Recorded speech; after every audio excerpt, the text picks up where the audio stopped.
안녕하세요. 밤이 깊었네요. 오늘 하루도 고생 많으셨죠? 편안하게 쉬면서 오늘 밤 따뜻한 옛날 이야기를 들어보세요. 옛날 옛적에 어느 한 깊은 산자락 아래 아이의 웃음소리가 사라진 마을이 있었습니다. 그 마을은 늘 안개처럼 무거운 침묵에 잠겨 있었습니다.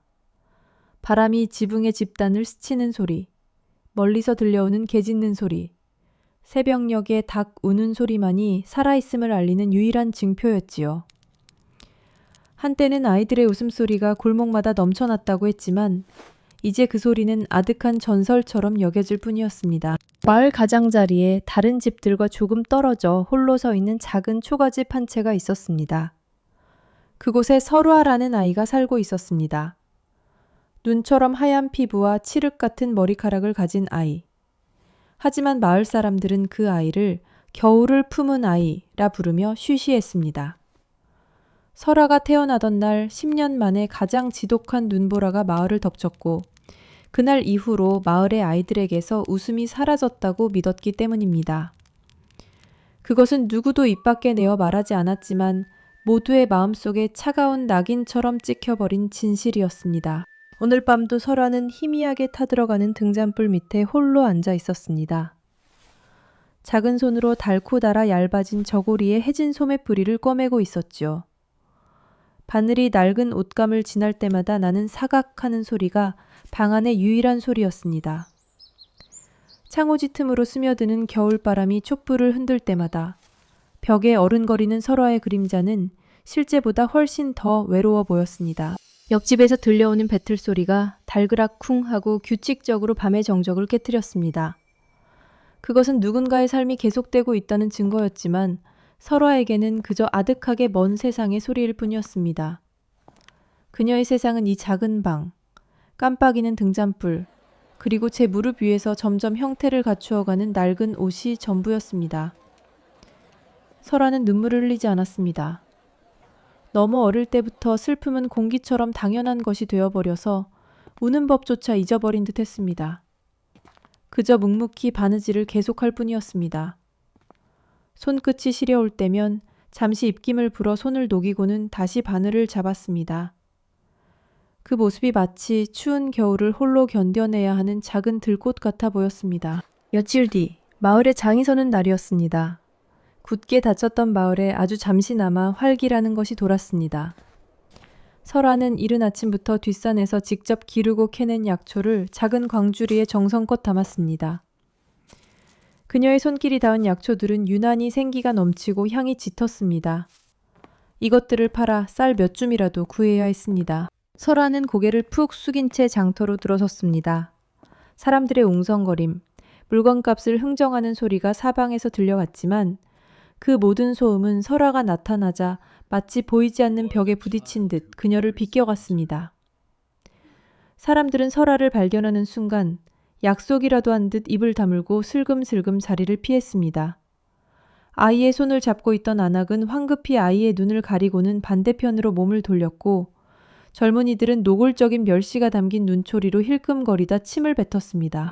겨울아이가 또 나왔군. 저 아이만 보면 소름이 돋아. 마을의 재앙이야.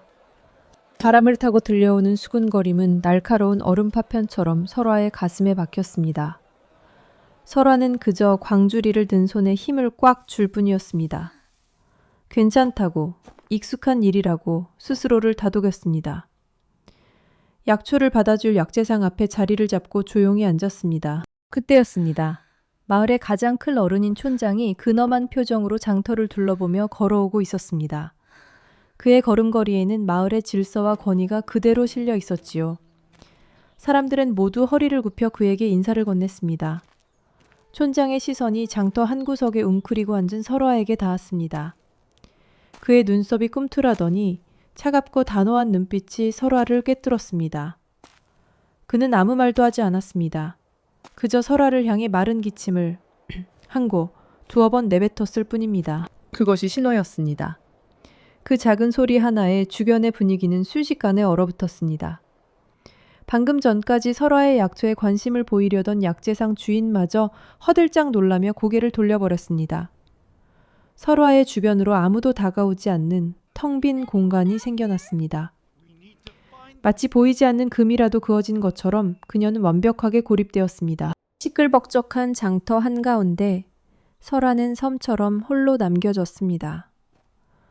뜨거운 햇살이 내리쬐었지만 그녀의 주변만은 한겨울처럼 시렸습니다. 설아는 더 이상 앉아있을 수 없었습니다. 말없이 자리에서 일어나 광주리를 품에 안았습니다. 싱싱한 약초들의 묵직함이 팔을 통해 전해졌지만 마음은 그보다 몇 배는 더 무거웠습니다. 아무도 그녀의 뒷모습을 보지 않았습니다.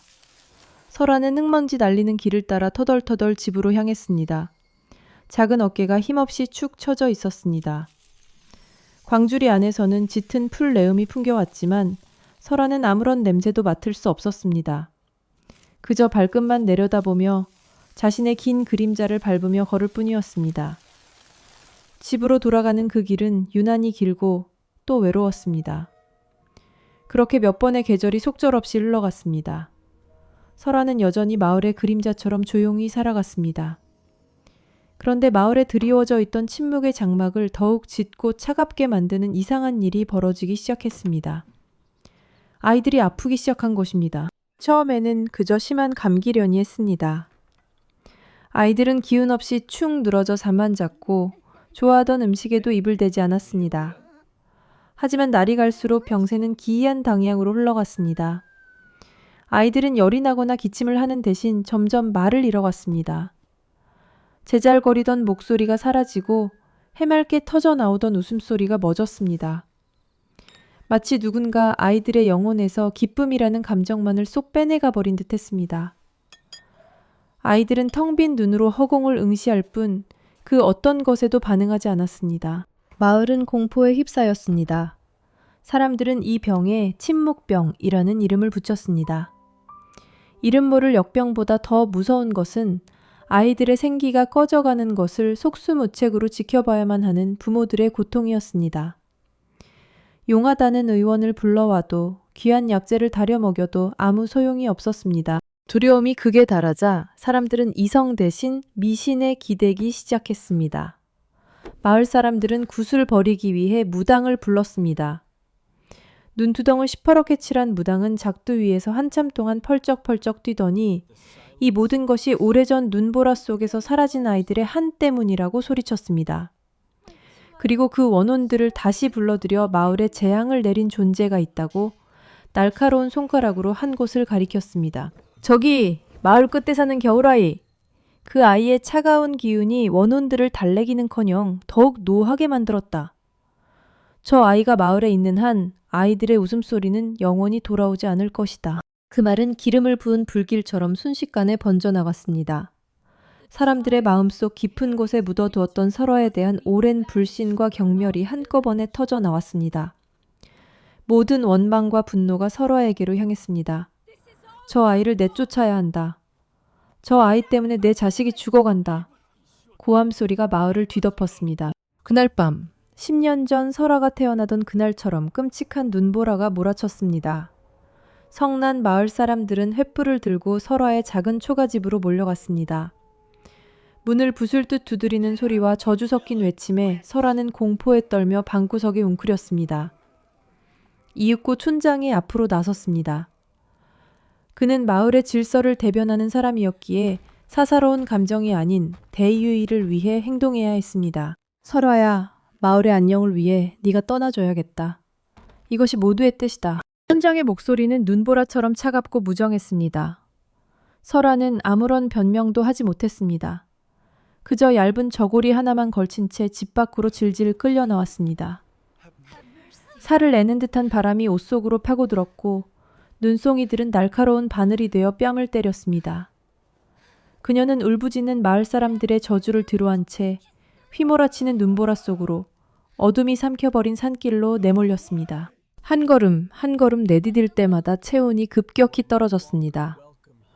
발의 감각이 사라지고 온몸이 떨리다 못해 마비되는 듯 했습니다. 설아는 생각했습니다. 결국 이렇게 죽는구나.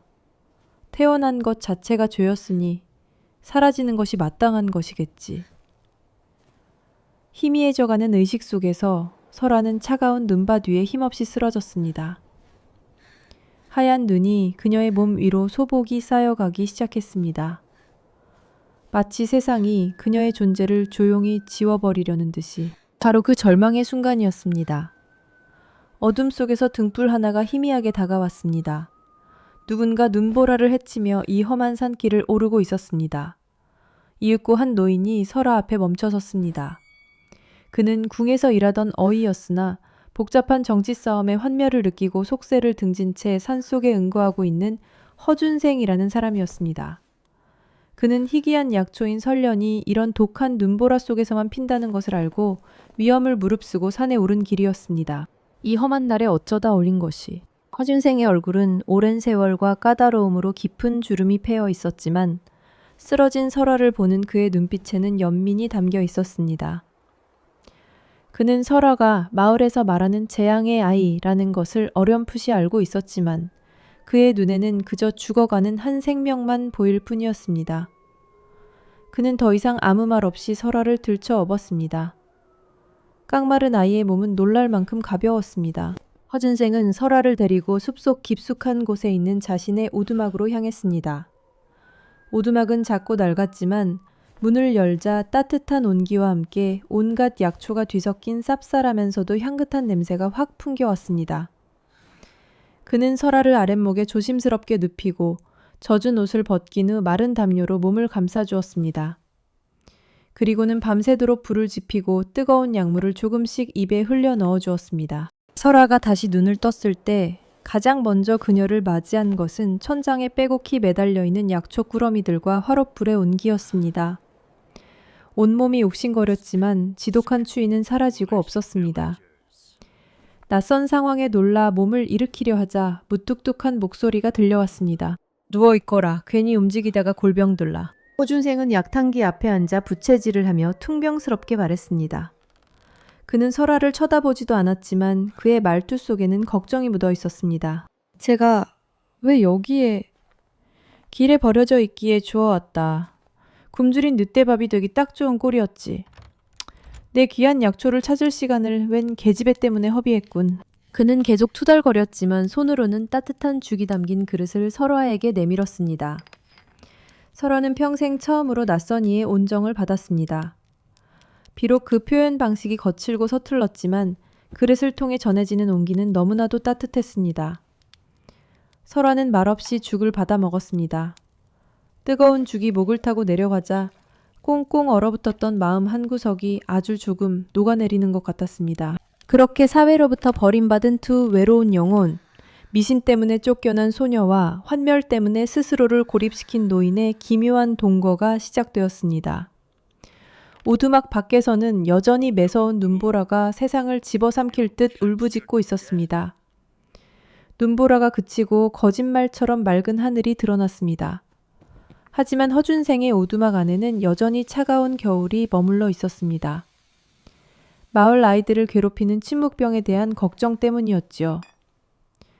허준생은 며칠 밤낮으로 의서의 코를 박고 약재를 다리고 빻았지만 그 어떤 처방도 효과가 없었습니다. 그의 마른 이마에 깊은 주름이 더해졌고 깐깐한 성미는 더욱 날카로워졌습니다. 설아는 그런 그를 묵묵히 도왔습니다. 물을 길어오고 아궁이에 불을 지피고 수많은 약초의 이름을 외우고 정리했습니다.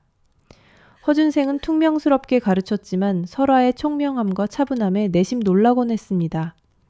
아이는 마치 마른 땅이 단비를 빨아들이듯 모든 것을 빠르게 익혔습니다. 어느 날 밤, 몇 날 며칠의 피로가 한꺼번에 몰려온 허준생은 약재를 손질하던 책상에 그대로 엎드려 잠이 들고 말았습니다. 촛불이 그의 백발 위에서 위태롭게 흔들렸습니다. 잠든 그의 곁에는 낮에 캐온 약초들이 펼쳐져 있었는데 물기가 마르고 생기를 잃어 시들어가고 있었습니다. 내일 아침이면 약효가 다 사라져버릴 터였습니다. 그것을 본 설아의 마음에 안쓰러움이 피어올랐습니다. 노인의 지친 모습 때문이기도 했지만 제 역할을 다하지도 못하고 죽어가는 약초들이 가여웠기 때문입니다. 설아는 조심스럽게 다가가 시든 약초 위에 작은 손을 얹었습니다. 그녀는 아무것도 하지 않았습니다. 그저 아프지 마라, 기운을 내어라 하고 마음속으로 속삭이며 가만히 약초를 들여다보았습니다. 그녀의 따뜻한 입김이 마른 잎사귀 위로 이슬처럼 내려앉았습니다. 얼마나 지났을까? 엎드려 있던 허준생이 하는 신음과 함께 몸을 일으켰습니다. 그런데 바로 그 순간 그의 코끝에 이제껏 한 번도 맡아본 적 없는 기이한 향기가 스며들었습니다. 그것은 단순한 틀냄새가 아니었습니다. 깊은 겨울에 얼어붙은 땅을 뚫고 올라온 첫 봄 새싹의 향기. 겨우내 닫혀있던 창문을 열었을 때 밀려드는 신선한 공기의 냄새 같았습니다. 고개를 든 허준생은 자신의 눈을 의심했습니다. 분명 시들어가고 있던 약초들이 마치 방금 땅에서 캐낸 것처럼 싱싱하게 살아나 있었습니다. 아니, 그 이상이었습니다. 잎사귀는 더욱 푸르고 윤기가 흘렀으며 뿌리는 단단하게 생명력으로 가득 차 있었습니다. 그리고 그 약초들로부터 형용할 수 없는 맑고 깨끗한 향기가 피어오르고 있었던 것입니다. 이게 어찌 된 일이냐? 그는 놀라 설아를 바라보았습니다. 설아는 그저 겁먹은 눈으로 고개를 저을 뿐이었습니다. 하지만 허준생은 모든 것을 깨달았습니다.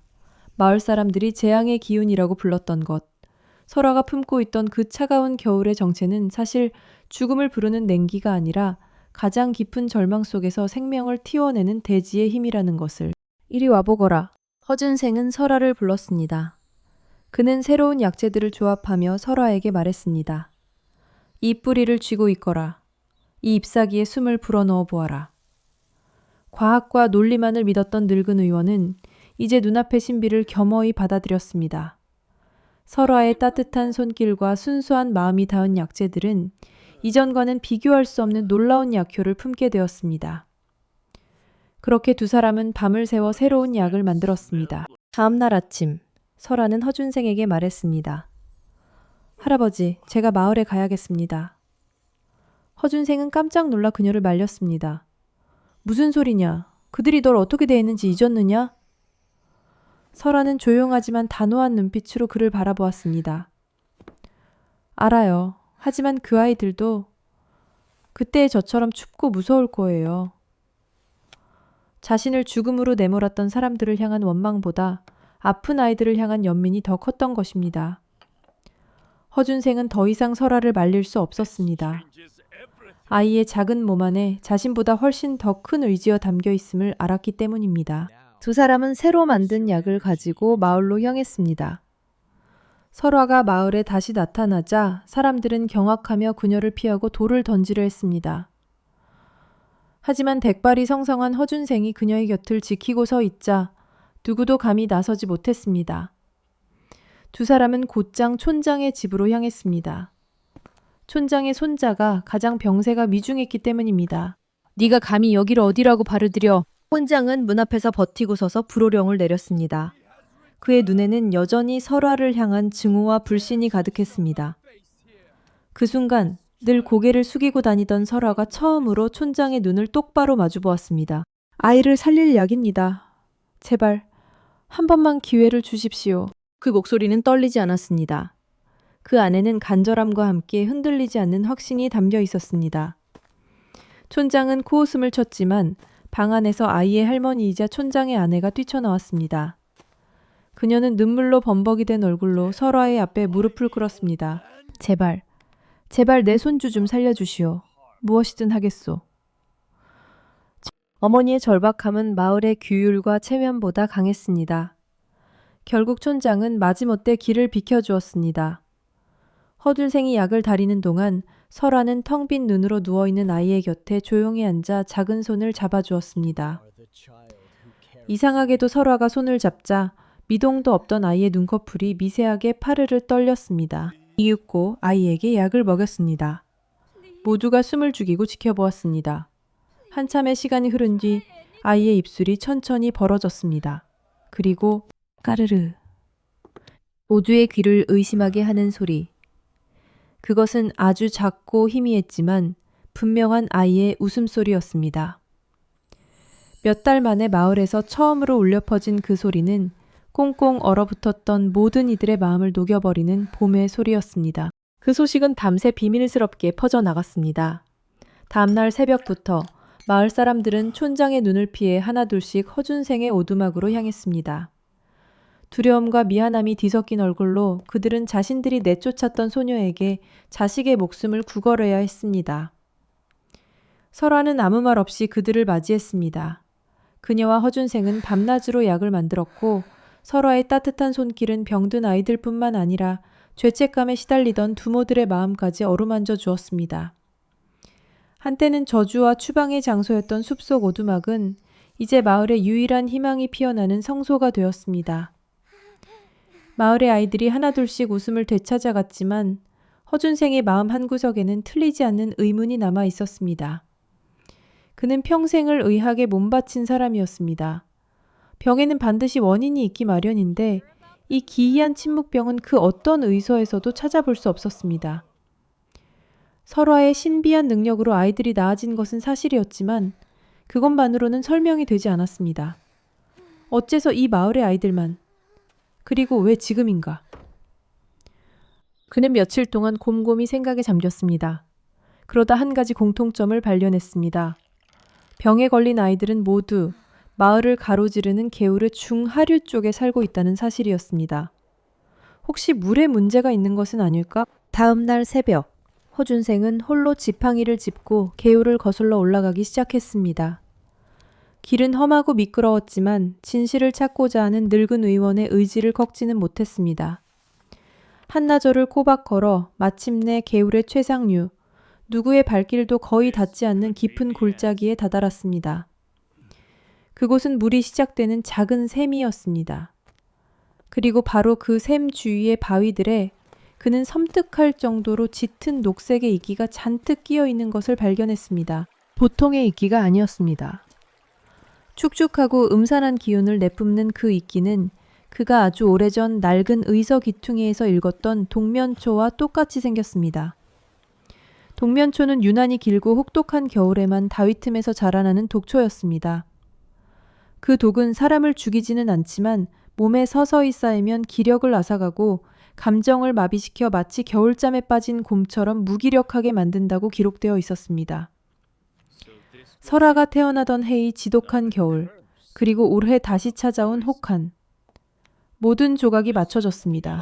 허준생은 이끼와 샘물을 담아 서둘러 마을로 내려왔습니다. 그는 마을 사람들을 모두 광장으로 불러 모았습니다. 마지막으로 아이를 치료받은 두모까지 모두 모이자 촌장도 마지못해 무거운 표정으로 모습을 드러냈습니다. 허준생은 모두가 보는 앞에서 동면초에 독을 중화시키는 약재를 샘물에 넣었습니다. 그러자 맑아 보이기만 하던 물에서 희미한 거품이 일어나며 역한 냄새가 피어올랐습니다. 이것이 침묵병의 원인이오. 허준생의 목소리가 광장에 울려 퍼졌습니다. 그는 저주나 원혼 같은 것은 없다고, 이 모든 것은 단지 오염된 물 때문에 벌어진 비극일 뿐이라고 차근차근 설명했습니다. 사람들은 충격에 빠졌습니다. 자신들의 무지가, 근거 없는 미신이 한 아이를 얼마나 잔인하게 내몰았는지, 그리고 스스로를 얼마나 큰 위험에 빠뜨렸는지 깨닫게 된 것입니다. 모든 시선이 촌장에게로 향했습니다. 그는 마을의 가장 큰 어른으로서 진실을 살피기보다 두려움에 굴복하여 가장 손쉬운 희생양을 택했습니다. 촌장은 사람들의 실망과 경멸이 섞인 눈빛을 감당할 수 없었습니다. 그는 굳게 서 있던 자세를 무너뜨리고 깊게 파인 주름 가득한 얼굴을 떨구었습니다. 평생을 지켜온 권위와 명예가 한순간에 먼지처럼 사라져버렸습니다. 그는 설화를 향해 무언가 말을 하려 입을 열었지만 결국 아무 소리도 내지 못하고 고개를 숙인 채 인파 속으로 초라하게 사라졌습니다. 누구도 그를 붙잡지 않았습니다. 그날 이후로 촌장은 남은 생을 자신의 집 안에서 홀로 조용히 보내며 깊은 후회 속에서 살아갔다고 합니다. 마침내 진실의 아침이 밝아왔습니다. 마을을 짓누르던 어둡고 차가운 장막이 걷히고 그 자리에는 생명의 온기가 피어올랐습니다. 가장 먼저 들려온 것은 아이들의 웃음소리였습니다. 골목마다, 마당마다 아이들의 맑고 경쾌한 웃음소리가 샘물처럼 솟아나고 햇살처럼 퍼져나갔습니다. 오랫동안 잊혔던 그 소리는 마을 전체를 깨우는 자명종 같았습니다. 마을 사람들은 설화에게 진심으로 용서를 구했습니다. 그들은 각자 집에서 가장 귀한 것들을 가져왔습니다. 갓 지은 쌀밥, 고운 빛깔의 옷감, 정성껏 말린 곶감, 설화는 그 모든 것을 원방 없는 맑은 미소로 받았습니다. 그녀의 마음에는 이미 용서라는 이름의 꽃이 피어 있었기 때문입니다. 사람들은 자신들의 잘못을 갚고 또 마을의 은인인 설화와 허준생을 위해 힘을 모았습니다. 그들은 숲속 오두막 옆에 양지 바른 땅을 골라 함께 밭을 일구었습니다. 설화의 손길이 닿자 척박했던 땅은 금세 비옥해졌고 온갖 귀한 약초들이 무럭무럭 자라나는 아름다운 약초원이 되었습니다. 그리고 그 옆에는 작은 의원, 병원 또 한 채 지어졌습니다. 이야기의 마지막 장면은 어느 따뜻한 봄날의 오후입니다. 활짝 핀 작약꽃 향기가 가득한 약초원 한가운데 설화가 앉아 있었습니다. 이제 그녀의 얼굴에는 더 이상 외로움의 그늘이 없었습니다. 마을 아이들이 그녀의 주위를 나비처럼 맴돌며 제잘거렸고 한 아이가 달려와 제 머리에 꽂고 있던 들꽃을 설화의 머리에 꽂아주었습니다. 설화는 아이를 보며 환하게 웃었습니다. 그것은 태어나서 처음으로 마음속 깊은 곳에서부터 피어나는 진짜 웃음이었습니다. 의원 텐마루에 앉아 그 모습을 지켜보던 허준생의 주름진 얼굴에도 보기 드문 온화한 미소가 걸려 있었습니다. 그렇게 아이의 웃음소리가 사라졌던 마을은 세상 그 어느 곳보다 행복한 웃음이 넘쳐나는 마을이 되었습니다. 그리고 사람들은 깨달았습니다. 가장 혹독한 겨울은 밖에서 오는 눈보라가 아니라 사람들 마음속에 자리 잡은 편견과 두려움이라는 것을. 그리고 그 겨울을 녹이는 가장 따뜻한 봄은 용서와 사랑을 택한 단 하나의 온기 어린 마음에서 시작된다는 것을 말입니다.